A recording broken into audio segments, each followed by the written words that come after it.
Now in our gut, we've got trillions and trillions of bacteria. Some of them are negative or harmful, some of them are positive, and some sit in the middle. And what pro and prebiotic supplements aim to do is to fortify the good guys, or the beneficial ones, at the expense of the others. And they do it in slightly different ways. Probiotics are the use of the beneficial bugs themselves, and prebiotics are fertilizers or foods for them.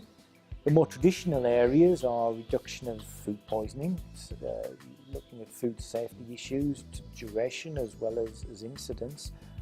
Slightly more chronic problems like reducing irritable bowel, the risk of irritable bowel syndrome, traveller's diarrhea, and then even very chronic conditions like ulcerative colitis, Crohn's disease have been looked at. For the latest research, scientists are beginning to look outside the gut, and are even looking at cognitive problems like autism at the moment is being researched. And one which has really got a lot of people going is obesity and metabolic syndrome. The rates of obesity have shot through the roof, as we all know, and it looks like there is the potential that gut bugs are involved in this in some way, and therefore probiotics and prebiotics are being used to try and resolve some of these issues. If we want to take a probiotic supplement, I think you look for the traditional ones are lactobacilli, bifidobacteria. These are awful names, but those are the ones to look for. Other products use things like bacillus, which is seemingly a good probiotic as well. You need a lot. I think a dose of something like 10 million or higher is preferable. The higher the better. If you heat a probiotic, it basically dies off. It doesn't do very well. So they tend to be restricted to things like yogurts, fermented milks, maybe some juices, some cheeses, for instance. Those tend to be foods that probiotics are used, and I think probably the fermented milks and the yogurts are the most popular at the moment.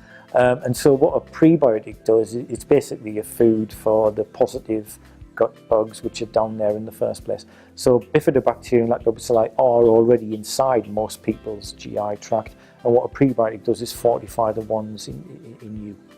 Well, I think there's a home for both probiotics and prebiotics. Prebiotics overcome some of the survival issues that probiotics have because they're not living organisms, so you can't kill them. But if you look at the scientific literature, there's probably more science in the probiotic than the prebiotic area. But I think that there's room for both, and you could even look at products that mix them. That's formally called a symbiotic. But for prebiotics, the most proven ones are called, I'll give them big names and then shorter versions of them, which are a little bit easier. Fructooligosaccharides, or inulin, and the other ones are galactoligosaccharides, and both of those are abbreviated to FOS, FOS, or GOS, GOS.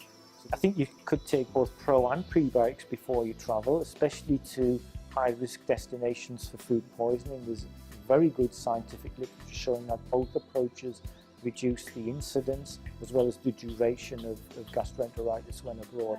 I think anything is better than nothing. If you forget, there's really nothing you can do about that. You can't reverse it, but just really do continue. But the recommendation is 2 weeks before one goes away, but anything is better than nothing.